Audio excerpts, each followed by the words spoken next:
نہیں آ رہی ان کو. آیا صاحب آپ بتا دیجئے کہ جناب پہلے کہاں پہ نو کانفیڈنس آپ لوگ لانے کی تیاری کر رہے ہیں؟ بسم اللہ الرحمن الرحیم. رانا صاحب بات یہ ہے کہ جس طرح آج آپ دیکھ رہے ہیں کہ میرے بھائی علی محمد خان صاحب کے ساتھ جو ہے نا وہ یہ اس ٹائم کوئی کسی قسم کی فریکوینسی سیٹ نہیں ہو رہی، اس لیے کہ پاکستان کی عوام جو ہے نا اب اکتا چکی ہے پی ٹی آئی اور اس پی ٹی آئی کون سی فریکوینسی کی بات کر رہے ہیں آپ؟ تو یہ جو ابھی ان کی آواز کہیں پہنچ نہیں رہی نا. اچھا چلے تو انشاءاللہ تعالیٰ دیکھیں بات یہ ہے کہ ہم نے پاکستان کی عوام کی جان چھڑوانی ہے اس مصیبت سے جو مہنگائی کی صورت میں ہے، جو آج پیٹرول کی صورت میں ہے، جو آج گیس کی لوڈ شیڈنگ کی صورت میں ہے، جو کہ آج دوائیوں کی پاکستان کی ہسٹری میں اتنی قیمت کسی دور میں اس کم پیریڈ میں اتنی قیمت دوائیوں کی نہیں بڑھی ہے. تو اس لیے میں آپ کو دوبارہ کہتا ہوں کہ عوام کی جو اس ٹائم ڈیمانڈ ہے نا وہ یہ چاہتے ہیں کہ کسی بھی صورت کسی بھی طریقے سے ہماری جان چھڑوائی جائے. آپ پشاور کا رزلٹ دیکھ لیں لوکل باڈیز کے الیکشن کا، آپ کوئی بھی ضمنی الیکشن دیکھیں. ہم Pakistan Peoples Party P D M میں جب تھے تو بھی ہم یہی چاہتے تھے کہ ہم پارلیمان کو اس کا تقدس پامال نہ ہو اور ہر وہ کام اس گورنمنٹ کے اگینسٹ کیا جائے جو آئین اور قانون جس کی ہمیں اجازت دیتا ہے. اور اسی لیے ہم نے کہا تھا کہ ہمیں جانا چاہیے بائی الیکشنز میں، ہمیں جانا چاہیے سینٹ میں، ہمیں جانا چاہیے ان کے خلاف نو کانفیڈنس میں عدم اعتماد میں جانا چاہیے. بہرحال دیر آئے درست آئے، آج پاکستان پیپلز پارٹی کے موقف پر تمام اپوزیشن جماعتیں جو ہیں وہ متفق ہیں اور انشاءاللہ تعالی آپ بہت جلد ایک بریک تھرو دیکھیں گے. اور یہ آپ کو رانا صاحب مزے کی بات یہ ہے جس طرح آپ نے ابھی تھوڑی دیر پہلے کہا ہے، میں ایک کمپلیٹ کر لوں.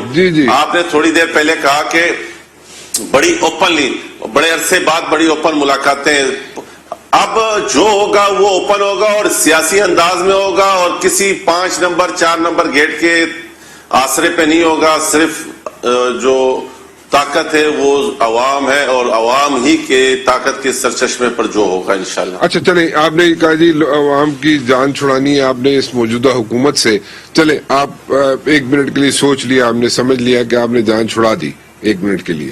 سو آپ لوگ اگر آ جاتے ہیں پاور میں کل کو، تو میرا ایک بڑا ٹیپیکل سوال ہے، سب سے پوچھتا ہوں میں، اپوزیشن والوں سے، آپ سے بھی پوچھ رہا ہوں. آپ یہ ساری چیزیں جو ہے مہنگائی جو ہے اور جو ایشوز ہیں، اگر بیڈ گورننس کی چلیں بات کر لیتے ہیں، سو اگر یہ سارے 2 ایشوز کو اگر ہم لے کے چلیں تو آپ اس سارے مہنگائی کے جو اس وقت طوفان کھڑا ہوا ہے اس کو کتنے عرصے میں کم کر لیں گے، ختم کر لیں گے، یا بیک ٹو اسکوئر 1 والی سچویشن میں جو 3 سال پہلے تھی اس میں لے کے چلے جائیں گے؟ رانا صاحب دیکھیں، میں آپ کو اگین دوبارہ، میں پولیٹیکل ورکر ہوں، میں ایسے خامخواہ میں قوم کو اس نیشنل ٹی وی کے اوپر بیٹھ کے بونگیاں نہیں مار سکتا کہ میں آپ کو بولوں گا نہیں یہ، کیونکہ یہ ایک بات طے ہے کہ پاکستان پیپلز پارٹی کا ٹریک ریکارڈ اٹھا کے دیکھ لیں کہ پاکستان پیپلز پارٹی نے سبسڈی دی، پاکستان پیپلز پارٹی نے انٹرنیشنل مارکیٹ میں فیول ریٹس کیا ہوتے تھے اور کس طریقے سے گندم نایاب تھی، کس طریقے سے ملک کو خود کفیل کیا گیا ہے. الحمدللہ ہم وہ نہیں کریں گے جو کنٹینر پہ کچھ کہتے تھے اور آج کچھ کہتے تھے. کنٹینر پہ ہم کہتے تھے کہ ہم یہ کریں گے اور پھر اس کے بعد آنے کے بعد ہم نے کہا کہ جی ہمیں تو پتہ نہیں تھا کہ اندر سے یہ راداریاں کیسی ہے. الحمدللہ پاکستان پیپلز پارٹی وہ سیاسی جماعت ہے جس نے اس ملک کو آئین دیا ہے، جس نے اس ملک کو ایٹمی طاقت دی. بالکل جی، بہت اچھی بات ہے، لیکن میں صاحب ذرا اس طرف آئیں کہ آپ مہنگائی کو بیک ٹو اسکوئر 1 والی پوزیشن میں، یعنی کہ 3 سال 4 سال والی پرانی سچویشن میں لا سکتے ہیں، اور اگر لا سکتے ہیں، کل آپ کے پاس حکومت ہے تو وہ کتنے عرصے میں لا سکیں گے؟ سر دیکھیں، میں آپ کو اس کا ایک چھوٹا سا، اس دن لاسٹ ٹائم ابھی کچھ دن پہلے ہم زرداری صاحب کے ساتھ بیٹھے تھے تو زرداری صاحب نے کہا کہ جو سی پیک ہے نا وہ یہ نہیں ہے جو اس ٹائم آپ کو پیش کیا جا رہا ہے. جس سی پیک کی میں نے بنیاد رکھی تھی، جو سی پیک میں لے کے چل رہا تھا، اگر ایکوریٹ ہم اسی طریقے سے سی پیک کو لے کے چلتے اور اس کے معاہدوں کو اور آج ان چیزوں کو کرتے تو چیزیں مختلف ہوتی. لیکن اگین میں آپ کو دوبارہ یہ کہہ رہا ہوں کہ ہم ان سے بہت بہتر اس عوام کے لیے ریلیف لے کے آ سکتے ہیں. کوئی عرصہ نہیں بتا رہے آپ؟